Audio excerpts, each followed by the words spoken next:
Hello বন্ধুরা, ফিরে এলাম একটা নতুন ব্লগ নিয়ে। দেখতেই পাচ্ছ তুমি, আমি একটু গ্রামের দিকে এসেছি, আমার শ্বশুরবাড়ি। তো অনেক দিন ধরেই যাবো করছি, যাওয়া হচ্ছে না। এই সময়টা আমি মিস করতেও চাই না। তো দেখতেই পাচ্ছ এখন সর্ষে ক্ষেত, এই সময়টা তো সর্ষে হয়, সবাই কম বেশি সকলে জানো। তো এইটা হচ্ছে, দেখো আমি একটু ডুয়েল ভিডিও মোড যেটা অপশান আছে সেটা একটু ট্রাই করে দেখলাম ফার্স্ট টাইম আমার ফোনে ব্যবহার করে। তো দেখলাম ভালোই লাগছে, দুপাশের ভিউটাই আসছে। তো আমি পুরো মাঠটা ঘুরে দেখাচ্ছি, চারিদিকে দেখতেই পাচ্ছ। মানে এখানে প্রচুর পরিমাণে সর্ষে চাষ হয়েছে। তো এখন যেহেতু সিজন, তো সবাই এখানে কম বেশি সর্ষে চাষই করেছে। তারপরে আমি নর্মাল ভিউ মোডে নিয়ে এলাম। আমি আর আমার সাদাবাবু এসেছিলাম বিকালবেলার দিকে।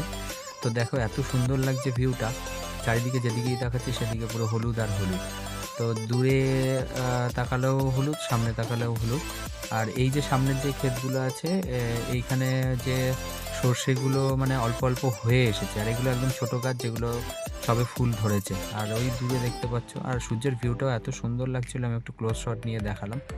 এটা আরও একটু জুম করে নিয়ে দেখানোর চেষ্টা করলাম। তারপরে পাশেই হয়েছিল গাঁদা ফুল। তো এখন তো গাঁদা ফুলের অনেক রকমের ভ্যারাইটি হয়, তোমরা সকলেই জানো। আর তোমরা কে কে এরকম গ্রামে ঘুরতে ভালোবাসো অবশ্যই কমেন্ট করে জানিও। আর এখানে যে ফুলের, দেখো আমি ক্লোজ শট নিয়ে দেখাচ্ছি, এই ফুলটা বেশি চলে মার্কেটে, এটার চাহিদাও বেশি, যার ফলে এখন লালের থেকে বেশি হলুদ ফুলটাই বেশি চাষ করা হয়। তো এইখানে যে গাঁদা ফুলটা, মানে এগুলো অনেক বড় হয়ে, মানে অনেক দিন ধরেই হচ্ছে এই গাছগুলো। তো শেষের মুহূর্তে আমি ভিডিও করেছি, যার ফলে ফুলগুলো ছোট ছোট, নাহলে এই ফুলগুলো অনেক বড় হয়, মানে এক একটা ফুলের সাইজ অনেকটাই বড়। তো এগুলো যেহেতু গাছগুলো অনেক বড় হয়ে গেছে, যার ফলে এই ফুলগুলো একটু ছোট ছোট দেখাচ্ছে। তারপরে এখান থেকে পাশেই হয়েছিল লঙ্কা ক্ষেত। তো এখানে লঙ্কা দেখো প্রচুর পরিমাণে লঙ্কা হয়েছে।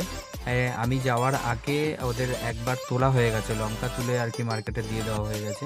তো তারপরে আবার মানে আবার তুলবে এগুলো বড় হলে। তো এখানে দেখতে পাচ্ছ অনেকটা জায়গা জুড়ে লঙ্কা চাষ করা হয়েছে। আর লঙ্কার পরেই আমি এখানে, লঙ্কার পরে দেখালাম এখানে লাউ গাছের চাষ করা হয়েছে। এই লাউ গাছগুলো খুবই ছোট ছোট, যার জন্য লাউগুলো খুবই ছোট ছোট হয়েছে, এখনও সেরকম পরিমাণে লাউ হয়নি, তোমরা দেখে বুঝতেই পারছো।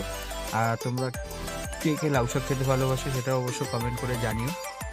আর এখানে যে লাউ চাষ হয়েছে, লাউ চাষের পরে পাশেই আর একটা জায়গায় হয়েছে ফুলকপির সিজন। এটা তো ফুলকপির সিজন, সবাই কম বেশি জানো।